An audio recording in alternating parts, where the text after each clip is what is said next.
Imagine if we went back in time and gave an NFL team a cheat sheet for the draft, telling them exactly who the best players are in the position they are drafting for the first and second rounds, occasionally giving them a little nudge when it comes to free agency and who they shouldn't let go.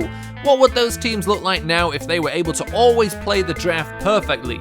That's what I'm here to try and answer. So today we're looking at the Vikings, but very quickly before, I did see people asking why the last video on Saturday was out a bit late. I was out celebrating a birthday, even though I uploaded the video before. Basically, I wasn't there to make it live, and then I came back a little bit later than I expected, therefore it came out later than I wanted it to. I do always try and hit the 4 o'clock deadline. Sometimes it just happens to go a little bit wrong, and usually that's actually down to upload times, how long it takes me to upload things. This time it was just due to me not being here to make the video live once it was up.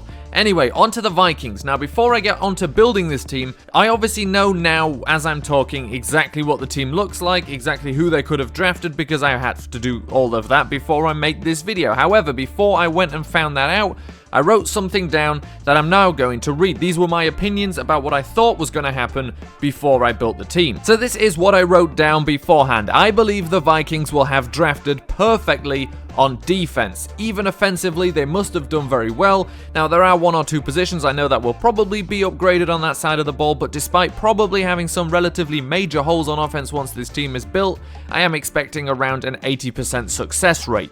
So that is what I said before I built the team. Now, I can say I was wrong in some cases, and I was right in some cases, so let's find out what those cases were. We start with our offensive line as per usual, and this is what I was expecting to be, significantly weak for the Vikings, because of course they have had some serious problems here. So at left tackle, of course, Matt Kalil has gone and joined his brother in Carolina. However, if we would have gone back in time, we would have stopped that happening altogether, because in 2012, with the 4th overall pick, the Vikings selected Matt Kalil at offensive tackle. However, although that wasn't a bad pick, I call that a not bad pick, and what I do in that sense is I say, before I even know who else they could have taken, although I have a rough idea nowadays, especially because I've done a lot of these teams, I say not bad in the sense they probably can't be too mad regardless of who else was available. Cordy Glenn would have been available there for them at the left tackle position, and then we move all the way through to the right tackle position before we find something new.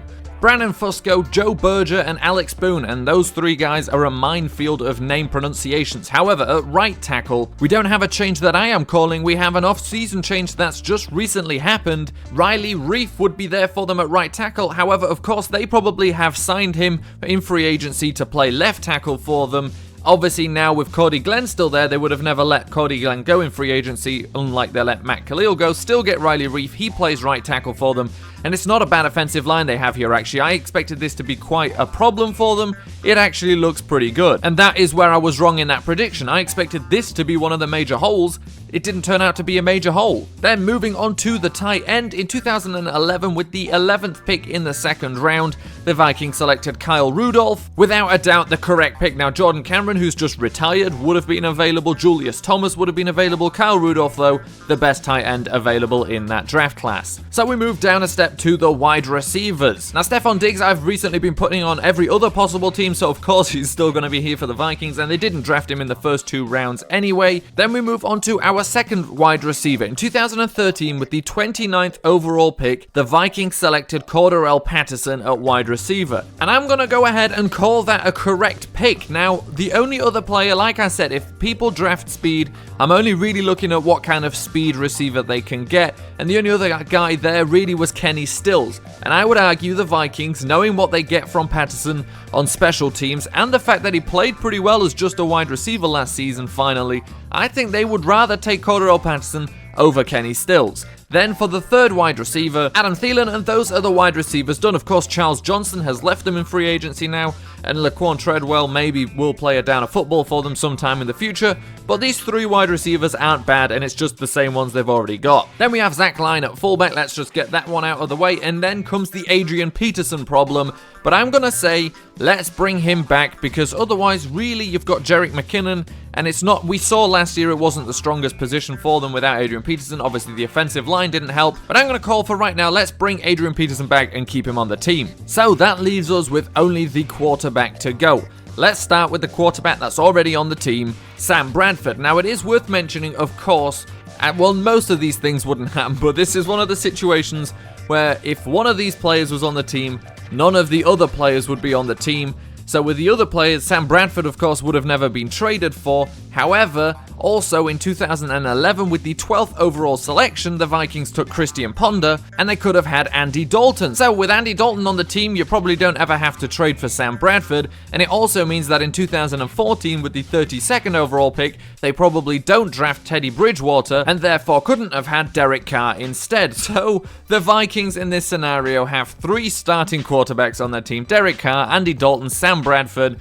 And of course, if it was realistic, which it is not, you would only have one of those on your team, and it would be Andy Dalton, as he would be the first guy to arrive. So that is the offense. Like I said, actually no major holes. Of course, left guard's not the strongest, but it's a pretty decent offensive line, and I expected it not to be as good.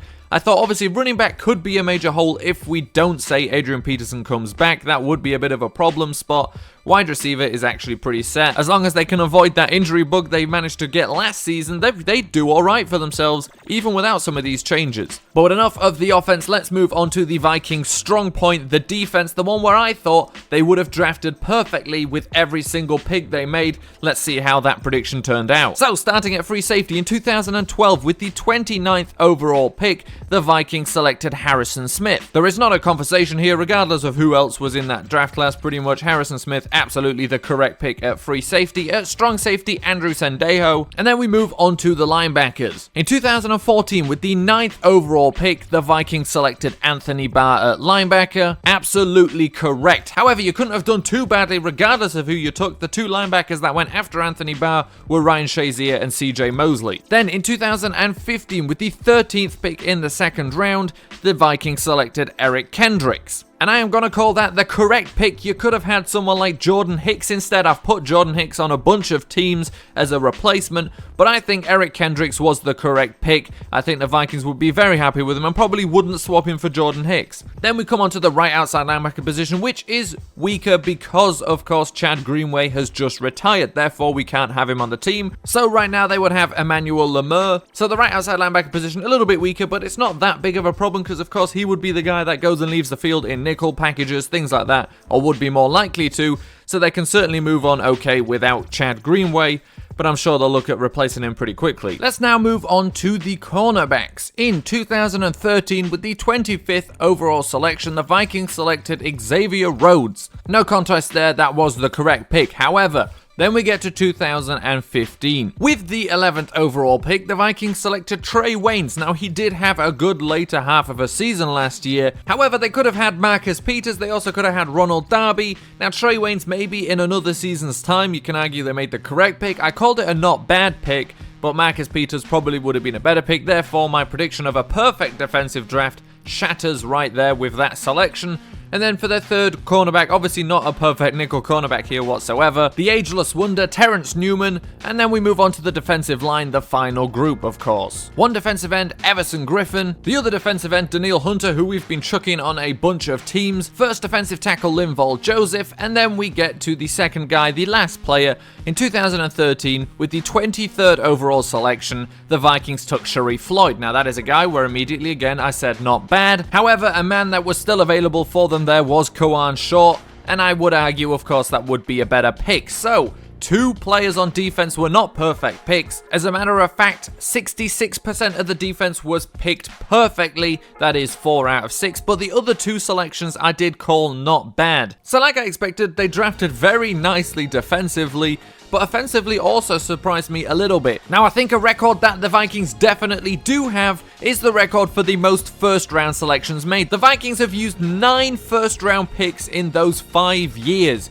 That has got to be more than anyone else. Now, in terms of players I called correct, fully correct, only 54% was correct. However, 81% of all players were either not bad or correct, and it still makes me wrong. So I said I was expecting an 80% success rate. I was wrong there, but they did turn out drafting 80% of their players very well. Some players just straight out wrong. Christian Ponder, of course, would have been better to get Andy Dalton. Teddy Bridgewater, not necessarily bad, but Derek Carr is on another level. And then there's a couple of other players obviously that were not bad picks, but definitely had better alternatives. The Vikings though, I think right up there with some of the best drafting teams we have seen so far, and I was definitely pleasantly surprised about how good the offensive line could look, and of course I think they probably would prefer this to having Riley Reiff playing left tackle and Mike Remmers playing right tackle for them next year.